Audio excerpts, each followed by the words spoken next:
Solapur road पर स्थित यवत गांव में तनाव और नागरिकों को अफवाहों पर ध्यान नहीं देना चाहिए। संदीप सिंह गिल, पुलिस अधीक्षक पुणे ग्रामीण पुलिस। पुणे सोलापुर राजमार्ग पर स्थित यवत गांव में शुक्रवार को सोशल मीडिया पर आपत्तिजनक सामग्री के कारण तनाव पैदा हो गया और पथराव हुआ है। सूचना मिलते ही पुणे पुलिस, आपको बता दें, ग्रामीण पुलिस मौके पर पहुंची और स्थिति को नियंत्रण दिया है। पुलिस ने भीड़ को नियंत्रित करने के लिए आंसू गैस के गोले दागे हैं। यवत में तनाव के मद्देनजर जिला कलेक्टर जितेंद्र डूडी ने निषेधाज्ञा जारी की है। दौड़ तालुका के यवत गांव में आपको बता दें, शुक्रवार सुबह करीब 11 बजे सोशल मीडिया पर आपत्तिजनक सामग्री के कारण तनाव पैदा हो गया है। दो समूह आमने सामने आ गए हैं। भीड़ ने पथराव किया है, इससे स्थिति बिगड़ गई है। घटना की सूचना मिलने पर यवत पुलिस मौके पर पहुंची। हालांकि स्थिति को नियंत्रण न होते देख ग्रामीण पुलिस मुख्यालय से अतिरिक्त सहायता मांगी गई है।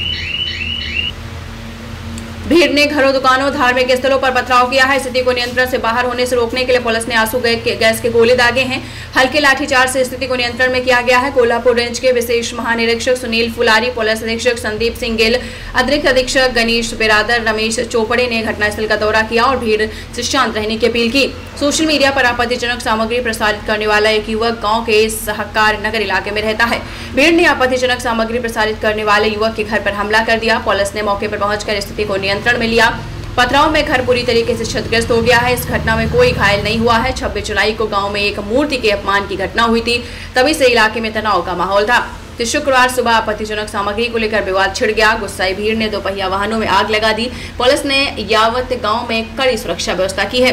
गाँव में तनावपूर्ण स्थिति के कारण सुरक्षा बढ़ा दी गई है। शुक्रवार को गाँव में साप्ताहिक बाजार लगता है। तनाव के कारण इसे बंद कर दिया गया है। शाम को पुलिस ने रूट मार्च निकाला और भीड़ से शांत रहने की अपील की।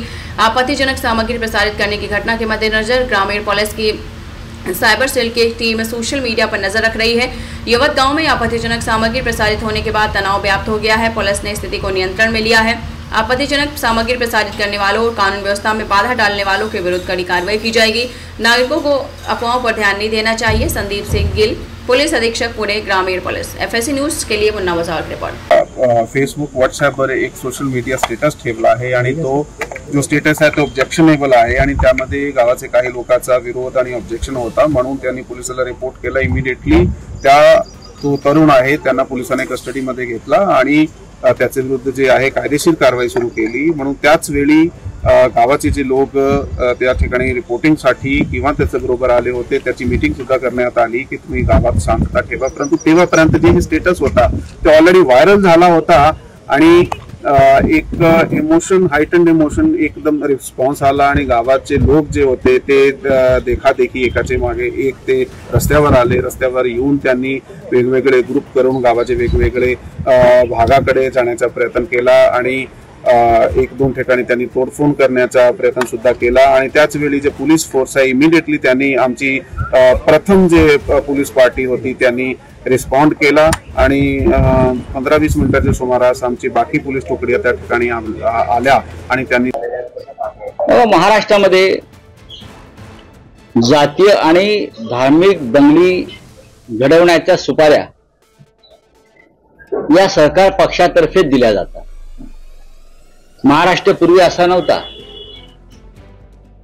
लहान लहान घटनावरून दंग्यांचे फडके उडतायत, हल्ले होत आहेत प्रार्थना स्थळांवर, सर्वत्र वातावरणात तणाव निर्माण करायचा, धार्मिक विद्वेष निर्माण करायचा आणि मग अशा पद्धतीने समाजामध्ये विष पसरवून निवडणुकीला सामोरं जायचं। हे फक्त महाराष्ट्रात नाही तर देशभरात भारतीय जनता पक्षाचं एक राष्ट्रीय धोरण ठरलेलं आहे। कोणत्या विषयावरती त्याला धार्मिक रंग द्यायचा, कुरापती काढायच्या।